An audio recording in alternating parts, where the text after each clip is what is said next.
Hello and welcome back to Lorcana Villain. My name is Baker, and today we're going to be taking a look at the top 16 deck lists from the latest Disney Lorcana Challenge in Chicago. Now, I am actually going to look at more than 16. I'm going to focus mostly on the top 16 deck lists, but then I've picked a few other particularly spicy looking ones that made from 17 to 64. If you did make from 17 to 64 and I do not cover your list today, I'm very, very sorry. My information comes from inkdex.com. So thank you very much to them for being a wonderful source of information. But yes, to all of these people that managed to make top cuts for the DLC, a huge congratulations to every single one of you. It's a remarkable achievement, so you should be very proud of yourselves. But yeah, for the sake of video length, we're going to focus on the top 16, and then I've got a few others that from 17 to 64 that I think are particularly spicy and worth taking a look at. We've got an awful lot of deck lists to look at. Through social media, I've seen a couple of pie charts floating around to show the division of day 2 deck lists, but the ones that I've seen appear to me to be wrong. Of course, that is reliant on inkdex.com.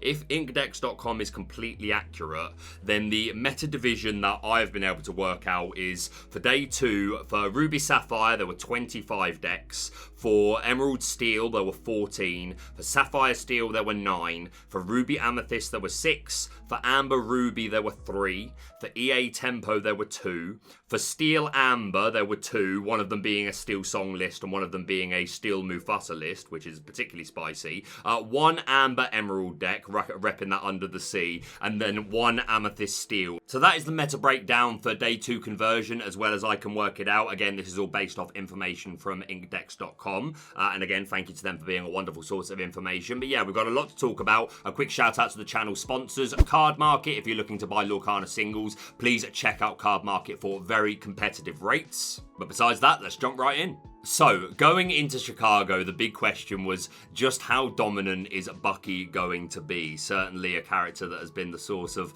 much discussion lately and just has gotten so much more powerful with these really strong additional 3-drop Floodborns. But yeah, like I said, there were 25 Ruby Sapphire decks that made it into day 2, 14 Emerald Steel, which I think is pretty manageable. And the rest of the breakdown is, like, there are other colors. Obviously, it's being vastly dominated by Ruby Sapphire and Emerald Steel, but there's other things that are doing well, so I think this is like as good as we could have hoped for, to be honest. Like, this could be a heck of a lot worse, but cannot be denied that it was Bucky that took first place in Chicago, and piloted by Brian, otherwise known as The Rat, who is no stranger to Lorcana success. Had a lot of success with online events and paper events as well, and yeah, taking home the crown for Chicago. So a huge shout out to The Rat. If you're ever watching, I would love to interview you one day on the channel, my friend. I would absolutely love that. But yeah, The Rat taking advantage of Emerald, Steel, Bucky. So Bucky, whenever we play a Floodborn, we force our opponent to discard a card, and of course, because he's got Ward, he is very, very difficult to remove. There aren't a lot of things that can really get rid of Bucky. So any Floodborn we play is going to make our opponent draw a card, and like I mentioned, we've got 2 very powerful new 3-drop Floodborns, one of which being Aladdin, Brave Rescuer. We don't care about the shift because we're not playing a baby. He's just a Floodborn that we can play on turn 3, but the ability is not irrelevant, crashing through. When there's character quests, you can banish a chosen item, so great for all those things like Fishbone Quills, Sleepy's Flutes, all sorts of items in the meta at the moment, so that's really strong. But the absolute star player is, of course, the new Diablo. 3-cost, uninkable, 2/2, quest for 1, evasive, and during each opponent's turn, whenever they draw a card, while this card is exerted, you may draw a card. So that's drawing a card for turn, extra cards off of Beast Tragic Hero, Queen's Castle, Rabbit, Maleficent, anything. You are drawing all the while. And we are also running 4 copies of the 1-drop Diablo, who's a 1/2 quest for 1, and when you play Diablo, look at the opponent's hand, so information is always good. But because this Diablo, the Floodborn, shifts via discarding an action card as opposed to actually paying any ink, we can go turn 1 Diablo, turn 2 Bucky, and then turn 2 we can shift this Floodborn Diablo onto our 1-drop in the same turn, as long as we've got an action to discard, and then our opponent is immediately discarding cards from turn 2, and we're going to be able to immediately quest or sing something with a Diablo to exert them and start drawing cards immediately. And that is such a strong bit of synergy, great combination for this deck. And again, just the information you get from this 1-drop Diablo is really, really good. So yeah, this is expect to see this a lot throughout the meta. It is incredibly powerful, but as this tournament has proven, it can be beaten. It may still get first place, but other things can do well. In the vein of Floodborns, we're running a 4-4 Robin Hood line, which again opens up the possibility for turn 1 Robin Hood, turn 2 Bucky, turn 3 shift into the Floodborn, and the Floodborn is just strong, great stats and great abilities. We're running 3 copies of the Jafar Dreadnought, again another Floodborn. 3-4 is a really nice stat line, and drawing cards when he banishes characters can really check boards and prevent our opponent questing, and if they do, then we're drawing cards. We're also running 2 copies of the 1-drop Flynn Rider with a 1-3 stat line, so more chances of getting a 1-drop down, but also a shift target for his own biggest fan, who's a 4-cost uninkable Floodborn. We can shift for 2, 2-3 stat line, evasive, and quest for 4, but loses one of those lore for each card in our opponent's hand. But obviously the name of the game, make them discard it all with Bucky. We've also got copies of Sudden Chill here, so lots of ways to discard, and then Flynn Rider more often than not is probably going to be questing for 3 or 4, and again it's just another early Floodborn line. We can go turn 1 Flynn Rider, turn 2 Bucky, turn 3 shift into the own biggest fan, so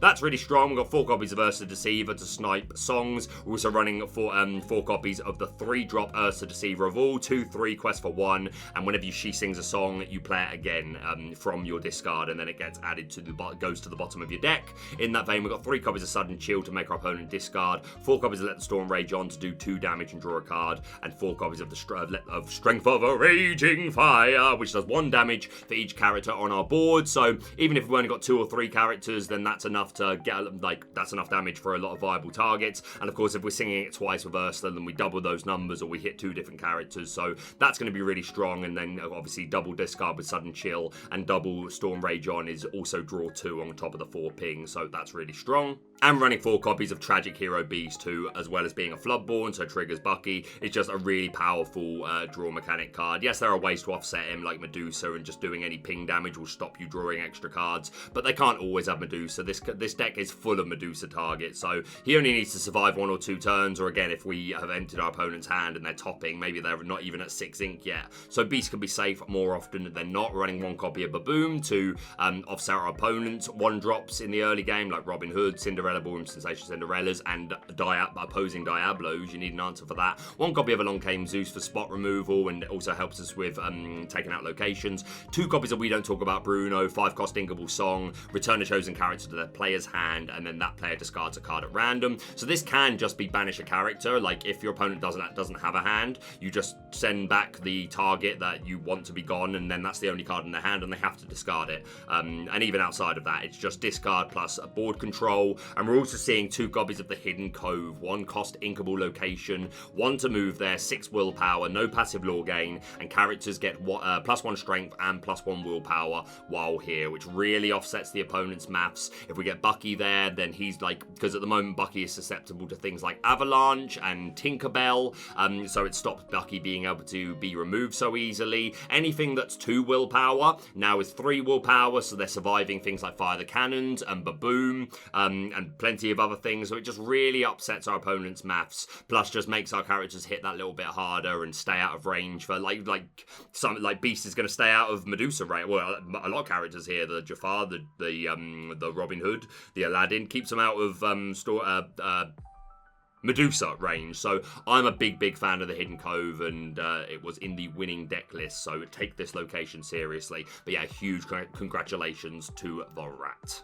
Our next Emerald Steel discard list in top 8, courtesy of Dominic Couch. A very similar looking list here, but we are running 3 copies of the 1-drop Pegasus, Gift for Hercules, 1-drop Inkable 1/1, Quest for 1, and Evasive. Just this alone is a really powerful card. If they don't have the evasive answers, then he could cheat out 3 or 4 lore really in the early game. And we're running 3 copies of his Floodborn, who is a 5-cost Inkable 3/3, Quest for 2, Shift 3, and Evasive. And when you play him, if you shift shifted, then your other characters all gain evasive until the start of your next turn. That's a part of the ability that I keep forgetting to mention when I look at Pegasus, when I talk about Pegasus and deck lists, and it's really strong. So it's another line for turn 1 Pegasus, turn 2 Bucky, turn 3 shift into Floodborn Pegasus, so make our opponent discard. It's a way of singing 5-cost songs. We're also seeing, we don't talk about Bruno in this list, and this list is seeing 2 copies of Grab Your Swords. Little surprised to have not seen that in the Rats list, the first place list. I think it's, for me, it just feels important for the mirror, but the Rat proving that it's not absolutely necessary, but I like the 2 copies in Dominic's list here. But yeah, just this Pegasus, again, if they don't have the removal for this, then it's just going to quest away, and giving evasive to your other characters could be really cool as well, if the only way they have of that, like, just makes you be able to quest a bit more safely with Beast, potentially, or even Ursula, but yeah, just that extra ability does matter. But yeah, looks good. Congratulations to Dominic. Also in top 8, running Emerald Steel Bucky, we have Demetrius. So shout out to Demetrius. Well done to you. List looks very similar once again. We're seeing 1 copy of Tinkerbell in here, 6-cost Inkable, 4/5 quest for 2. Shift 4 is irrelevant. We're not running a baby or a morph. And 2 abilities. Rock the Boat. When you play her, you do 1 damage to each opposing character. And Puny Pirate. When she banishes another character in a challenge, you can deal 2 damage to another chosen opposing character. So this is great board control. It's out of Medusa range. Questing for 2 is not irrelevant either. But yeah, it's just a great character for just helping you control the board, and it maybe makes your opponent think twice about questing. We're also seeing 3 copies of Prince John in this list, who doesn't come up in a lot of these Emerald Steel Bucky lists in set 4 format thus far.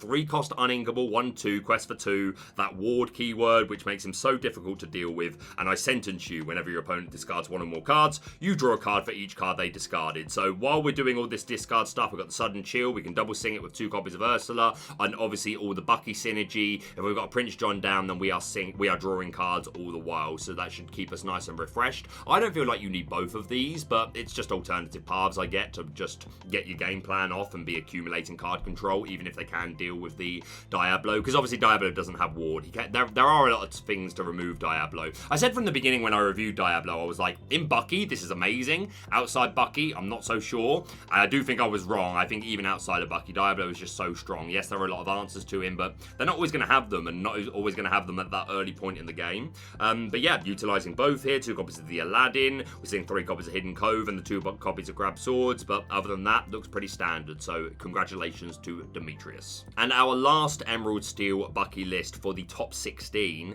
In top 16, we have Joshua, who is also playing that 1-drop Flynn Rider, 3 copies of it to open up a shift line for his own biggest fan, so which I like. Again, it's another path to be able to start shifting early and getting advantage off of Bucky. We're seeing the 2 Hidden Coves, not seeing the Grab Your Swords in this list either.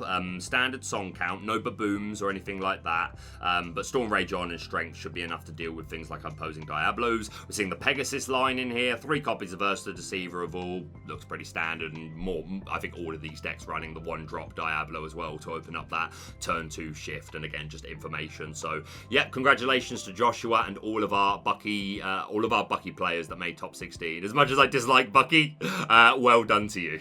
Going back to second place then, we have Jordan with some EA tempo. Just win the game.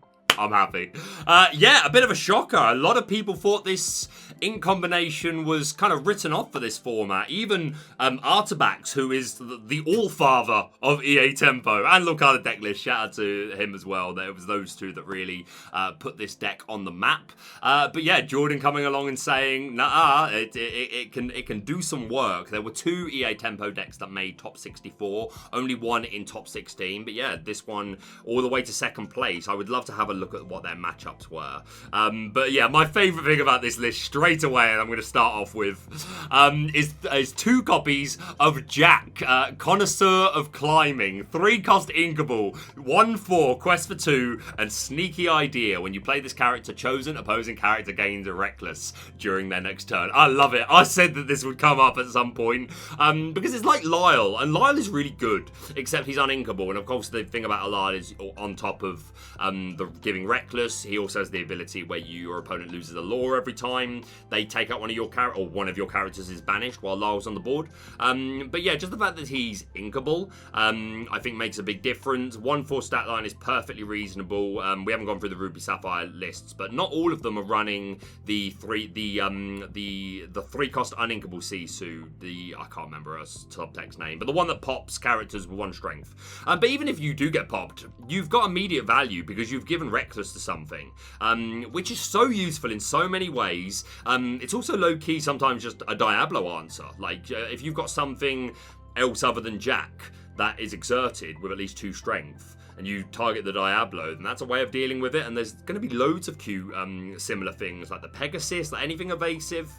Yeah, I absolutely love seeing Jack in this list. But yeah, to go through the rest of it, we've got 2 copies of Chernobog's Followers. Whenever he quests, we draw a card. Really like this, just helps us thin our deck. We're running a 4-2 line of the Pegasus, just 4 of the baby, only 2 of the Floodborn, which still makes sense. Like I said, Pegasus can get out a lot of lore early game if they don't have answers. 4 copies of the Cursed Merfolk and 4 copies of the Flynn Rider, the Flynn folk, who both have the ability where your opponent has to discard a card when they are challenged, and they both quest for 2, so stats, well, lore. Our bounce package, 4 snake, 4 fox. We are seeing the 2 crab, which a lot of people have moved away from. I still really like the crab. How are you dealing with locations, if not for the crab?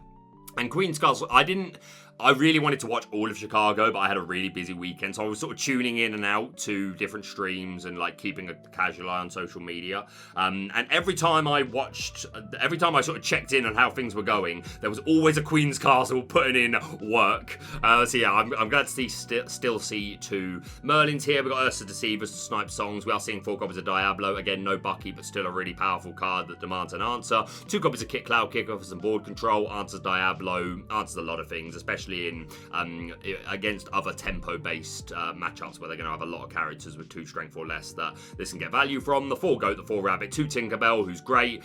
Also a Diablo answer, giving evasive to one of your other characters. We are running 3 copies of the new Sea Witch Queen Ursula, 7-cost Ingable, 4/7, shift 5, quest for 3, and 2 abilities. Now, I am the ruler when this character quests. Exert chosen character, which is great for board control, and you'll listen to me. Other characters can't exert to sing songs, which against SteelSong, there wasn't a lot of SteelSong, but that's going to hurt them. Sapphire Steel, it's going to help hurt them in the way they like to gain tempo, and there are a fair few of those. And again, even just Emerald Steel lists that just want to sing Storm Rage On and Strength of Raging Fire and stuff like that, just take that away from them. I think this is a really good card and great stats because it stays out of Zeus and Medusa. 4 Friends and 2 Mother Knows Best, both great cards. We're not seeing an Ursa Deceiver of all in here, but I think that's fine. Like, these are still great cards to run even without her. And 3 copies of the Queen's Castle. So yeah, EA Tempo doing a lot better than I think a lot of people thought, myself included. Again, I would love to see the matchup line, but I refuse to believe that they had a whole day and top cut of all favourable matchups. They must have run into a couple of things where the deck you would think would struggle. So yeah, it just says a lot about the skill set of Jordan. So yeah, huge congratulations to them.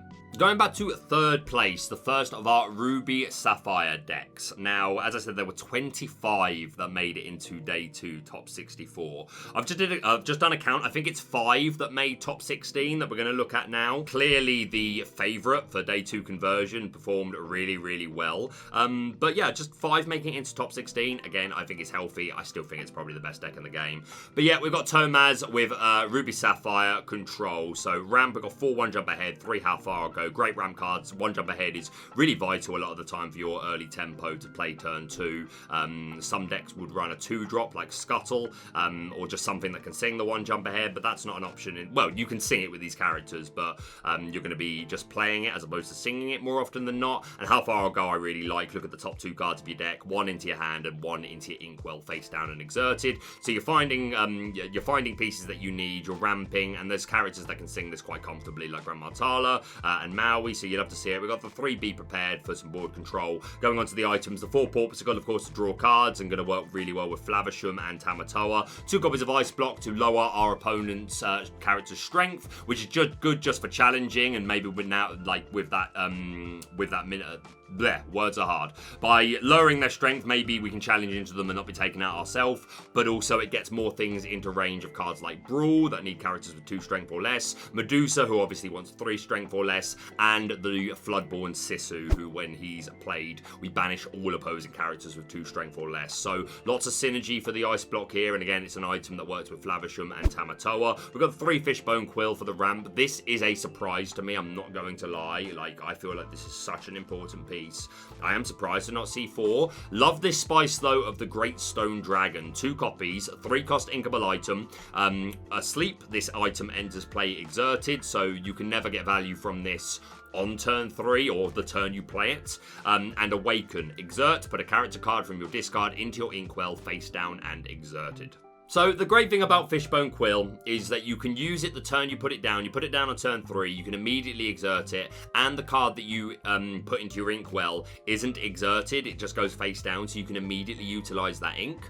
Great Stone Dragon, like I said, you can never utilize it the turn you play it. There are certain cards that can ready items, but we're not running them in this deck, so that's never going to happen. So Fishbone Quill is more often than not the far superior card, but what Great Stone Dragon has over Quill is, of course, the fact that Great Stone Dragon isn't depleting your hand and your resources. It is always dependent on how full your discard pile is, because that's how it's ramping you. So it depends on how many characters you've got in your discard as to how much juice you can get out of this. But in the mid to late part of the game, this is 100 times better than Fishbone Quill. I still think, personally, I would want to run 4 Fishbone, because I just think for the early game it's necessary. But I could just be completely wrong. Again, Tomaz got 3rd place with this list. And this is only the first we're looking at. We may see this as a pattern. But yeah, I am a fan of the Great Stone Dragon, like, hugely. Like, mid to late game, it's so much better. You should have characters in your discard to give it some gas. And yeah, not depleting our hand is a big bonus, because this deck can draw a lot of cards with Flavisham, but if it doesn't, then you're just so low on resources and you can't ramp as efficiently. So yeah, I'm a big fan. And then 2 copies of Lucky Dime, exert, pay 2. Choose a character of yours and gain lore equal to their lore. So if we have the dime down, we can play a big character, and then as long as we've got 2 ink, we can immediately gain their lore without having to wait until the next turn for them to quest. So going back to characters, for our early drops, we've got 2 copies of the Sisu Emboldened Warrior, which not only is a shift target for our Floodborn Sisu, but just a really strong card. 1/4 stat line is nice, questing for 2, and +1 strength in each card in our opponent's hand. And a lot of decks like to draw a lot of cards at the moment, so this should be a formidable battle piece. We have 4 copies of Grand Martala. Look at the top 2 cards of your deck, 1 into your hand, 1 to the bottom of your deck, so just card draw. And of course Flavisham, who lets us draw 2 cards when he enters play and when he quests, as long as we banish an item, and then we get to draw 2 cards. Just this is too, like, it's like, I hear a lot of people talking about Flavisham at the moment. This should have absolutely either been uninkable, only draw 1 card, or have been one or the other, either just when he enters play or just when he quests. Anyway, nonetheless, he's a very, very powerful tool in Sapphire decks. We've got 4 Maui for board control, the Medusa I mentioned for removing characters, Sisu 3 copies for hopefully some board wipes, and, well, 1/2 board wipes, and again, it gets around ward because we're not choosing anything. We've got 4 copies of Tamatoa, who, when we play him, we can recycle items, put them back into our hand from the discard, and he gets an extra lore for each item on the board. So you see the point here, get lots of items down, get him to a nice high lore total, and then him questing plus and Lucky Dime can just absolutely win you games out of nowhere. You can be so far behind with this deck and just like put your opponent on 1 or 2 turn clocks. So really strong. 4 Maleficent for the for again a big body and to remove characters, and 4 Develop Your Brain to help us find key pieces. So yeah, really, really strong. Yeah, maybe I'm just wrong here. Like, again, I love the Great Stone Dragon inclusion. I just would have thought that this is still, Fishbone is still really important piece, but maybe it doesn't matter as much. Maybe you can afford to miss and catch up with Great Stone Dragon. So yeah, congratulations to them. It's 4 Ruby Sapphire decks that made top 16. So going on to top 16, we have Ryan with a lot of spice in this particular list. First of all, we've got 2 copies of the Scuttle. When you play him, look at the top 4 cards of your deck, reveal an item, put it into your hand, and the rest go to the bottom of your deck in any order. So that's going to help us find our Fishbone Quill, or just any of our items where we've got 3 copies of the Ice Block, 4 Porpsicle, the 2 Lucky Dime. We're running 3 copies of Vitalosphere, 1 cost, 1 drop, 1 cost, that's fine.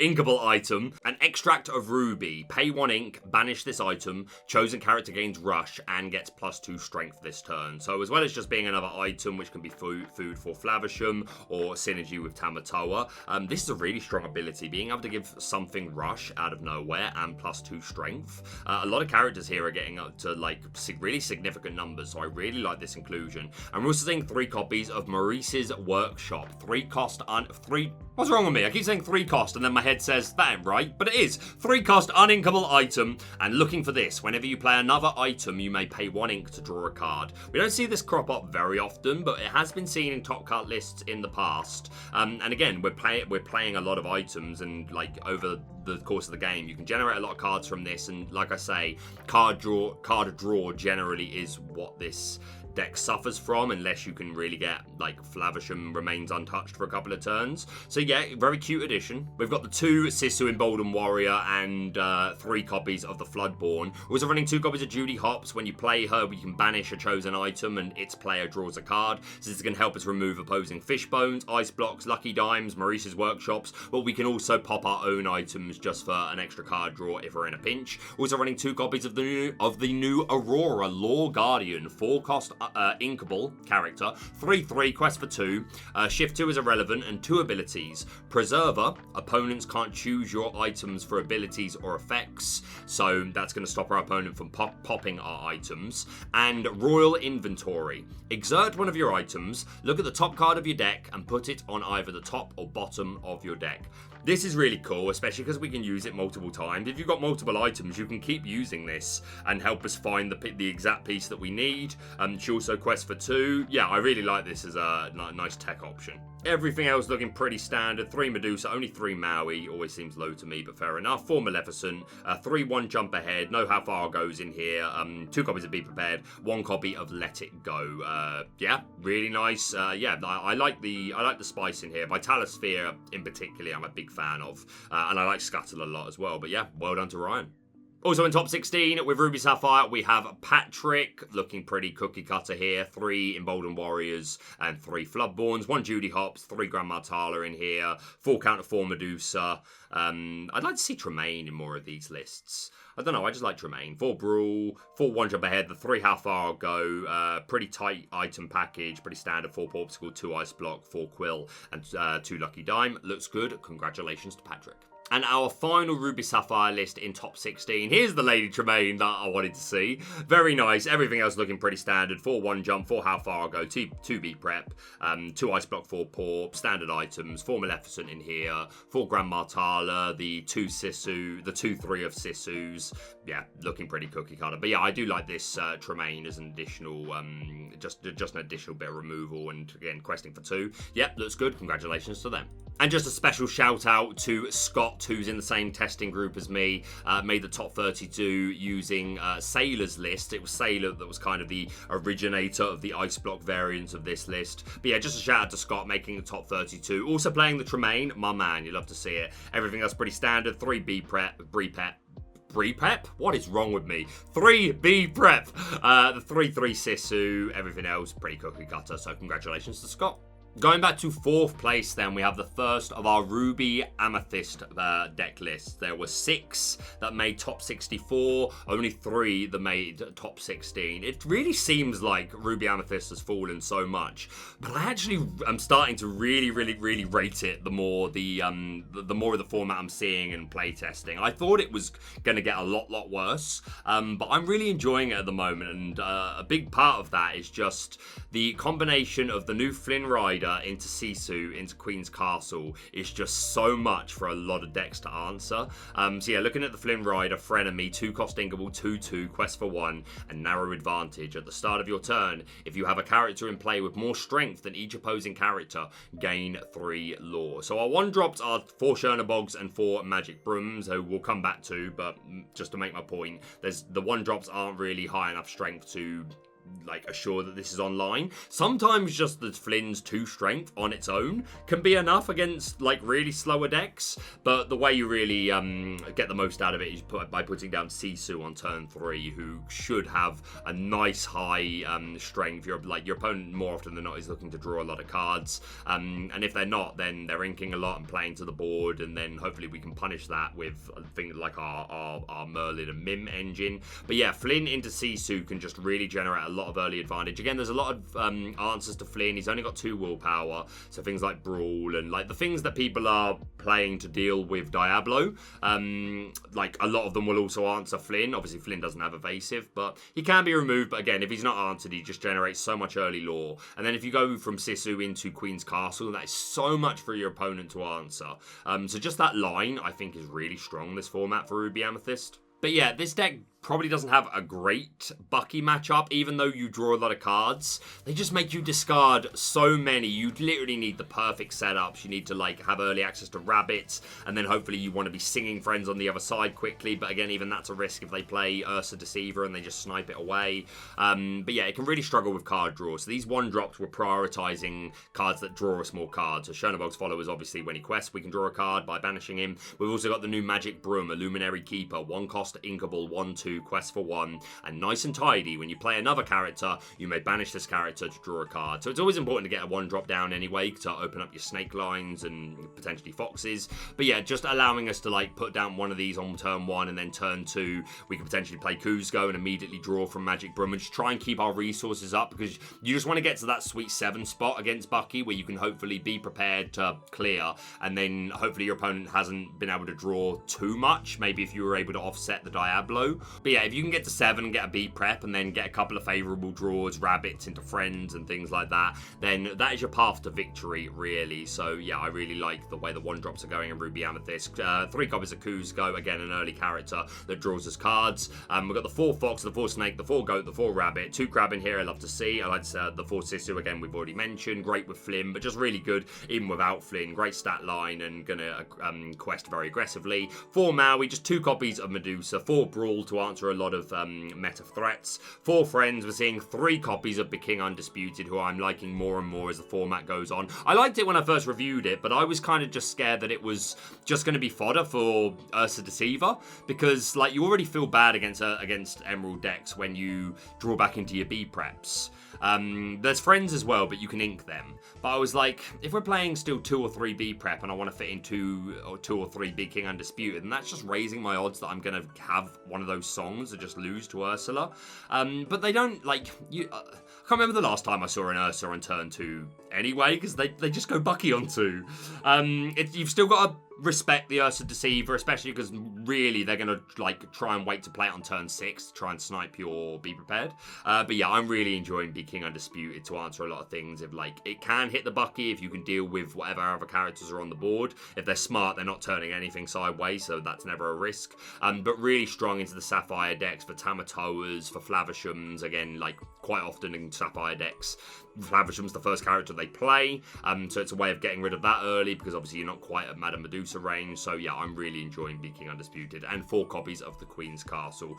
So yeah, not a huge conversion rate for Ruby Amethyst. Definitely we are far removed from its glory days of the first couple of formats, but still I'm very pleased to see it represented and brought all the way to 4th place, so congratulations to Kurt. Going to top 8, another Ruby Amethyst list, we have Alberto, who I believe also made top 16 for Atlanta. So huge shout out to you, Alberto. A similar looking list to what we were looking at before, but instead of the Brooms, we've got 4 copies of Pascal, who gains evasive if you've got another character on board. So this is a way that we can deal with opposing 1-drop Pegasus with evasive, and in combination with Crab, it's also a way to deal with the Floodborn Pegasus, or most notably the Diablo. Everything else looks exactly the same as the list we just looked at. The Flynn, the Sisu engine, we've got 3 B King, 1 less B prep in this deck, 4 Queen's Castle, 3 Medusa. Looks really, really strong. And yeah, Alberto, certainly a player to keep an eye on with back-to-back tops. So congratulations to them.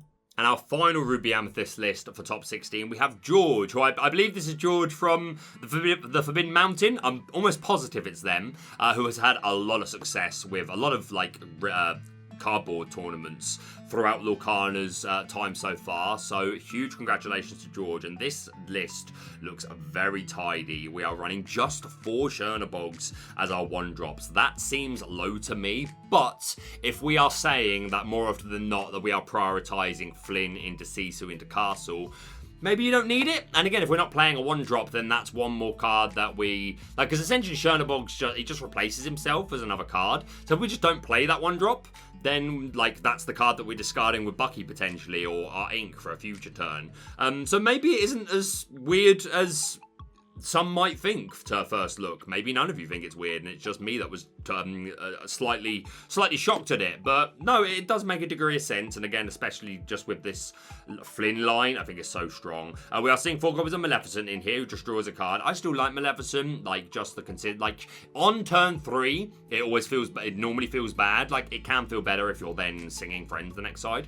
But generally it feels slow for turn 3. But I like Maleficent for just like turn 6, 7 onwards, just a way to play to the board and still like accumulate cards in your hand.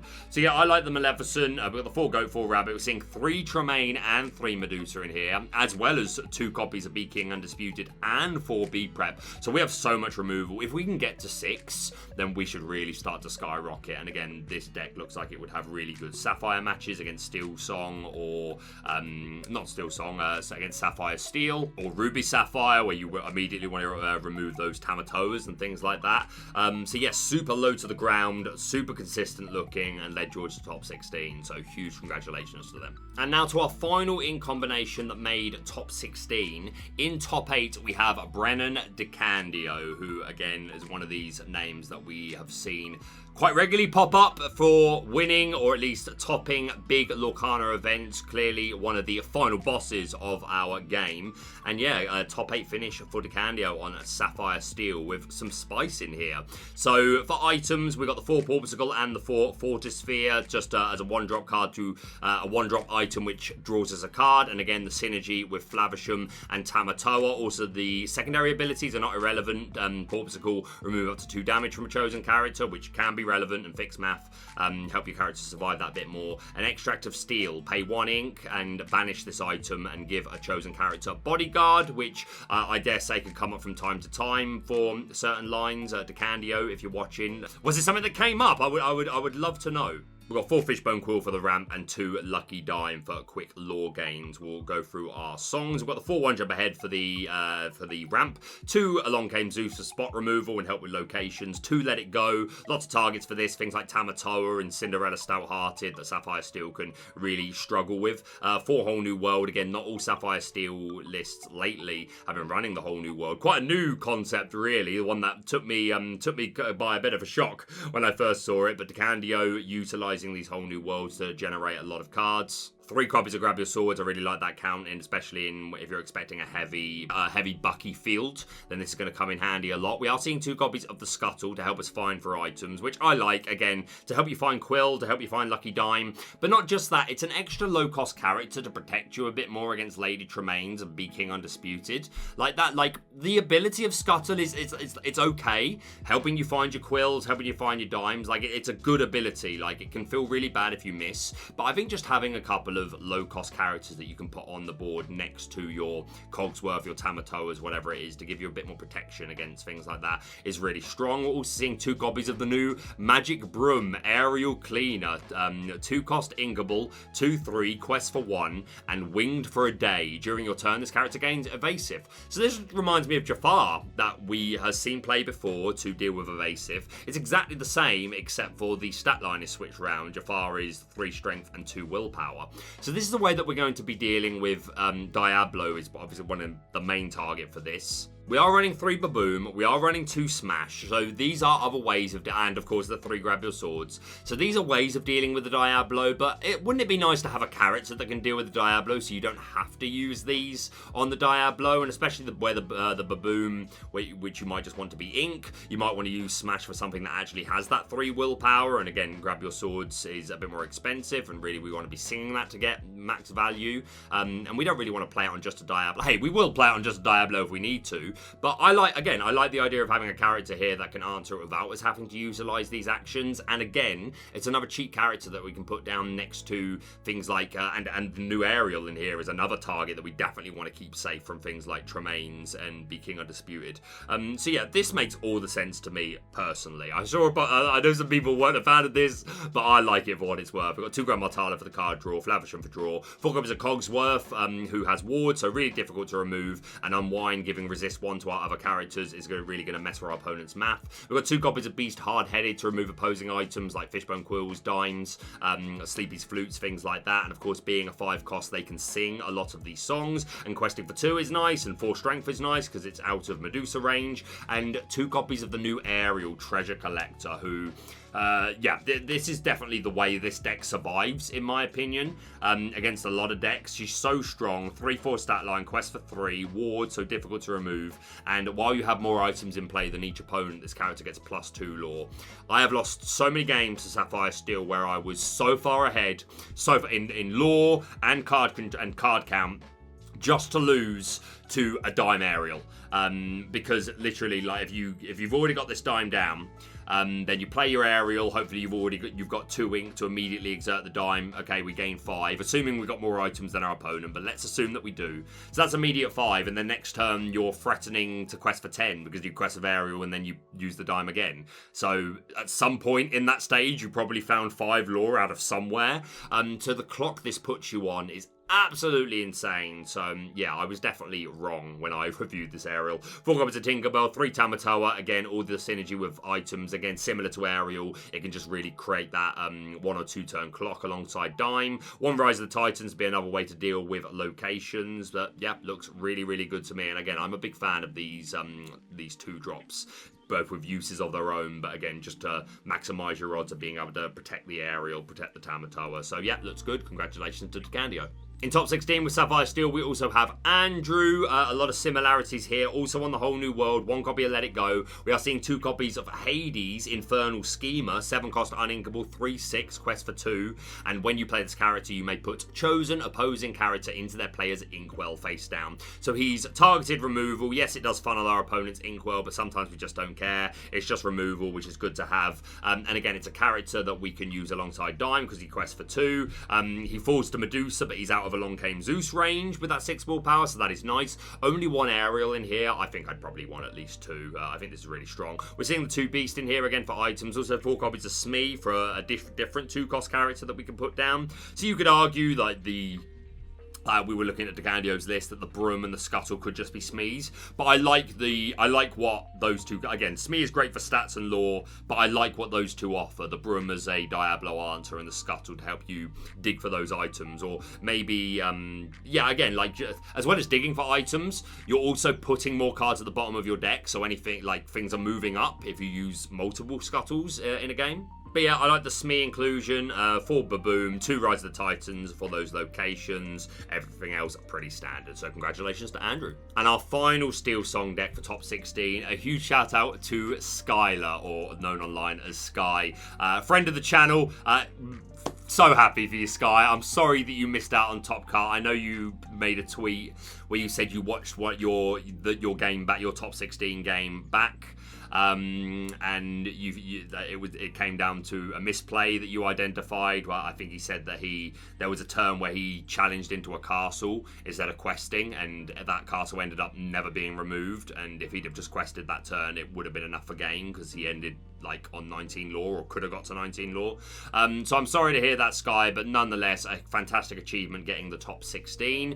We are seeing those 3 copies of the Magic Broom to be that evasive answer. The 4 Portical, the 4 Forger Sphere as our 1 drops. We are seeing the Smees as the 2 drops, so additional 2 drops, no Scuttles in here. 3 Ariel, big fan of this. I really think it's that strong in this deck. 3 copies of the Hades that I mentioned before. We're also seeing 2 copies of Simba, Fighting Prince, putting a lot of work for R&B in DLC and Atlantis. Atlanta. And yeah, it's a card that's come up every now and again, and I think a lot of people underrated it, and I think I'm definitely one of those people. 7-cost Inkable, 5/7 is a great stat line. Out of Zeus, out of Medusa. Quest for 2, and the ability of when you play him and when he banishes a character in a challenge, you choose one of these abilities. You either draw 2 cards and discard 2 cards. Good, we're filtering through, we're finding the pieces that we need. You'll have to see it. Or we're dealing 2 damage to a challenge, to a banished, 2 damage to a chosen character. Where that second ability is the same as Tinkerbell's Puny Pirate. So yeah, great addition, and again, great stats. 4 Tamatoa to develop your brain. We've got 2 Fire the Cannons for removal of things like Diablos and Robin Hoods and stuff like that. 4 Grab Your Sword, so I imagine this really helped to have got strong games into Bucky. Although it is a bit of a surprise that we don't have a shift line to do it earlier. There's no Robin Hood line here. But nonetheless, 4 Grab Your Swords I like, and items pretty standard. So yeah, huge congratulations to Sky. And that is it for the top 16 deck list, but I am going to go on and highlight a few others, but probably wrap it up a little quicker. But I have to give a humongous shout out to Zach Bivens, who made top 32. Again, also made top 32 in Atlanta, but was the first seed after 9 rounds of Swiss, which is a remarkable accomplishment. Zach's name, if you follow Lorcana, you've definitely heard the name Zach Bivens, like one of the best records for tournaments throughout Lorcana's lifespan so far. A personal friend of mine, definitely one of the people in the Lorcana community that I've spoken to the most, and has definitely become one of my closer friends for sure, which I'm very proud to say, and like full transparency about that. So maybe a little bit of bias here, but even without the bias, how can you deny like the record and the accomplishments of this man? And Zach, I'm so sorry that you missed out on making top 16 again. I know that would have stung. I'm not going to say much. One thing I am going to say is that like Zach Bivens goes beyond to prepare for these events, beyond just play testing and choosing the right deck. My man is doing everything he possibly can to make sure body and mind are completely well tuned and ready for these events. He cares so much. So despite this being a remarkable accomplishment, and which a lot of people would love to have, I know it would have stung a bit, Zach.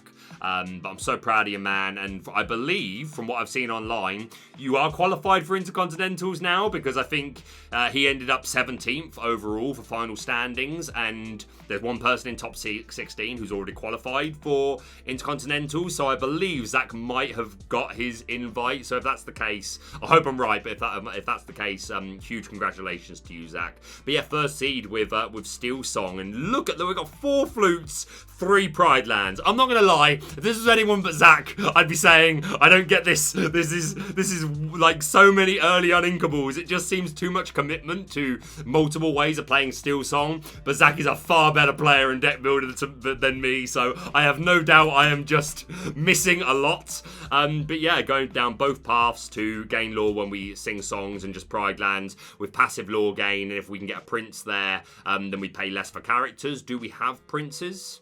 No princes or kings, so we can never have that. But characters do get +2 willpower while there, 2 to move there. And again, we talked about earlier about Hidden Cove and how that change to willpower can really ruin our opponent's maths for certain things. So obviously it put in a lot of work, led Zach to top 32. We got to 1 copy of Bare Necessities. I love these 3 copies of The World's Greatest Criminal Mind. Not just because I love that song and I love that character and I love that card, but I think this is so online at the moment. Because Tamatoa, Maui, Maleficent, the Simba Fighting Prince, the Cinderella Stout-Hearted. There's more. I'm missing a couple off the top of my head, things that are in meta that already have 5 strength. But then add to that, of course, the synergy with our queen, commanding presence. We can get a lot more online. So yeah, I really like this high count. 2 Zeus, 2 Swords, 4 World, 4 Storm, 4 Rage. We're running 3 copies of Ursula Vanessa, just to sing Along Came Zeus. It's sing. Of course, you can also sing all these other songs that are less than 4. But yeah, cool. And 1/4 stat line. You'll love to see it. 2 copies of Ballroom Sensation Cinderella to sing our songs. I'm not going to lie, some of these counts to my amateur eyes, I'm like, really? But it's Zach Bivens. How can you argue? My man is a goat. But yeah, huge congratulations to them. And I just want to highlight a few more decks, all of them in top 64. First of all, we have Joseph with the Amber Emerald Dream, rocking the Under the Sea, Sing Together 8, put all opposing characters with 2 strength or less at the bottom of the deck in any order, which already has some targets, but if we combo it with the new Kida, who when we play her, all characters, not all opposing, all characters get -3 strength into the start of your next turn, so we can shift Kida and then sing Under the Sea with Kida and something else. We've got things like Ariel that has Singer 5 or just any 3-drop. Then Under the Sea is going to get a lot of value. We've got Cricky, who quests for a lot and gives +3 strength to all our characters. We've got 3 copies of Lucifer to make our opponent discard 2 cards or 1 action, which is just dirty. 2 copies of You Have Forgotten Me to just make our opponent discard 2 cards. 3 copies of Painting the Roses Red, which is a 2-cost inkable. Up to 2 chosen characters get -1 strength, and we draw a card. So the -1 strength can be another way that we can get Under the Sea online and get more characters to be swept away, even if we're not using Kida or on top of Kida. But one of the other main reasons we're playing Painting the Roses Red is because we're running 4 copies of the Muses, 4-cost inkable, 2/4 ward, and the Gospel Truth. Whenever you play a song, return a chosen character with 2 strength or less to their player's hand. So again, Painting the Roses Red can get the character into that range, and then we can immediately bounce it back to their hand, courtesy of the Muses ability. 4 copies of Bare Necessities to scout some, to snipe away non-character cards, 4 Sudden Chills just for the discard, 4 copies of We Don't Talk About Bruno, which again is discard / just sometimes spot removal, the 4 Baby Kida for us to shift onto. We've got 4/4 Diablo line, showing once again that you don't need to be playing Bucky to get a lot of value from Diablo. 4 Flynn Rider, 4 Ursa to snipe the songs, 4 Ariel to find our own songs and to sing them cheap, 4 Prince John so that whenever our opponent is discarding cards, we're drawing all the while. This looks a lot of fun, and it made top 64, so huge congratulations to Joseph. We also have Craig in top 64 with some Amethyst Steel, taking advantage of Jafar, striking Illusionist when he's exerted and we draw a card. We also gain a lore, so we're going to be hopefully drawing a lot of cards courtesy of Whole New World. We've got Blue Fairies in here who let us draw cards whenever we play Floodborns. We've got friends on the other side. We've got Rabbit. We've got the Jafar Dreadnought who can draw us cards when they banish. And of course, Jafar Dreadnought is also a shift target. So is the Royal Vizier, who's a shift target and an answer to Diablos and just evasive in general. 4/4 Robin Hood, 2 Captain Hook for another early bit of board pressure. 3 Captain Smee for the snats. 2 Benja for the snacks. I suppose Smee's here for the snacks, but the stats. Snacks. That's it now. That's canon. We play Smee for the snacks. 2 Benja for the item removal. 2 Fire the Cannons for more spot removal. 3 Smash for even more spot removal. Yzma can draw us cards as well. Yeah, looks good. Glad to see Jafar doing well. And then we got a whole bunch of Mufasa that we're going to very quickly go through. Mufasa, obviously, when he's banished, look at the top card of our deck, and if it's a character, we can play it exerted straight away. We are running some non-character cards in this list. 3 Brawl, which I think is important for the Diablo. 3 Big King Undisputed, and 1 Be Prepared, which are perfectly fine choices to include. We've got 4 Maui, 2 Tremaine. We are running the Mulan line. The 1-drop comes into play with 2 damage counters, which can help us get Julieta Madrigal online, who lets us remove 2 damage from a character to draw a card, or of course our Rapunzel, who draws us a card for each damage counter removed. But yeah, the Floodborn, when we shift her, she gets an extra 3 strength, so she becomes a 5/6 character, and if she does do damage to a character in a challenge, we do that same amount of damage to up to 2 other chosen characters. So in a perfect world, we shift her, we challenge something for 5, and then we're also doing 5 to 2 separate other characters. We're also running a Peter Pan line in here, 2 copies of the Neverland Hero, who has Rush, 1/3, Quest for 2, and over here Tink, while you have a character named Tinkerbell in play, you get +2 strength, irrelevant because we're not running a Tinkerbell, but can shift into the Pirate's Bane, who is a 4/5, Quest for 2, evasive, and you're next. When he challenges a pirate, this character takes no damage, which can be relevant for things like Mr. Smee, or even Pooh Pirate Captain, but yeah, just an evasive character in Quest for 2, and again, like evasive, which is annoying because you can just keep questing, and again, we can deal with Diablos and things like that. Running 1 copy of Stitch Abomination, who has a great stat line, out of Medusa, out of Zeus, and questing for 3. 4 Stitch Surfer to help us draw cards. 3 copies of the Floodborn Sisu. We're holding it, and the Daring Visitor as well. So we have access to the shift line, as well as just hitting it off of Mufasa. 2 copies of Prince Eric, who I really, really like. And if I was running, I think I would probably look for want to run Teeth and Ambitions alongside him. I think it's great synergy. But yeah, really strong and helps us deal with those sort of Diablo fields. And yeah, other than that, looks really good. Rapunzel obviously going to hopefully draw us cards off of things like Mulan or Mother Gothel, or just characters that have taken a lot of damage. We're also running 3 Pegasus to help us deal with the Diablo. So yeah, really spicy. Congratulations to Hans. We also have Wade in top 64 with Mufasa. They are playing 3 copies of the new Daisy Duck Lovely Lady. 1 cost Ingable, 1/3. Sure, it's an answer to things like Curse Merfolk and stuff like that. So sure, why not? Running the Flynn Rider, so we have access to that Flynn Rider Sisu curve. Also running 4 copies of the Despicable Dealer Gaston. Exert, pay 2 less for the next character you play this turn, who I really like. Early access to Tremaines, Medusas, Peter Pans, things like that, so you love to see it. 2 Goofy, who again I like. We're a very mid-range aggro deck. Once again, seeing the 2 Floodborn Peter Pan. No shift target this time, but love to see it. 1 copy of Scar, who I really like to help level boards. And then our non-characters, we got 2 Teeth and Ambition. See, this one's running Teeth, but no Prince Eric. I think you put these together. 1 Be Prepared, 2 Brawl, and we're seeing 1 copy of Chernabog. And this deck goes through a lot of characters, so we should be able to play this nice and early and then recycle all those characters. So yeah, looks really fun. Congratulations to Wade. And then we have a Ruby Sapphire list that's not even playing Mufasa, instead opting for a heavier non-character line, 4 Brawls, 2 You Have Forgotten Me, and 2 Bare Necessities, 2 Teeth and Ambitions with Prince Eric. Yes! Yes, Mark! I think Mark's a viewer as well. Shout out to you, Mark. Yes, love this. 2 Be King Undisputed, 2 Be Prepared, the 2 Agrabah, which I really rate. I mean, there's a lot of 2-obs, but this looks a lot of fun. We got that Mulan shift line, we got the Flynn Rider into Sisu, running 2 copies of Hades to help us recycle characters, and 1 Chernabog, so lovely, lovely. 2 Moana for the Evasives, running 3 copies of the Super Goof for some nice lore reach out of nowhere. 2 copies of Carefree Surfer, the 2 Pegasus again for the Diablo. Looks really, really good. Again, I've been waiting to see an Amber Ruby list without Mufasa do well, and top 64 is a heck of an accomplishment, so congratulations to Mark.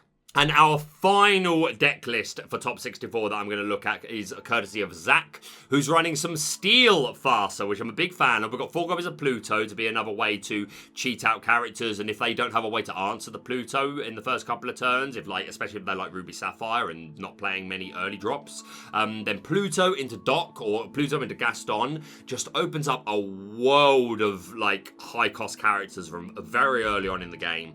We've got 3 Magic Broom to help us with Evasive. We've got 4 Hook for early stats and 4 Smee for snacks. 1 Benja for the eye. We're all seeing 2 Chifu. Bruh. 3 cost Ingable, 0/5. Quest for 1. And while this character has no damage, he gets +2 lore.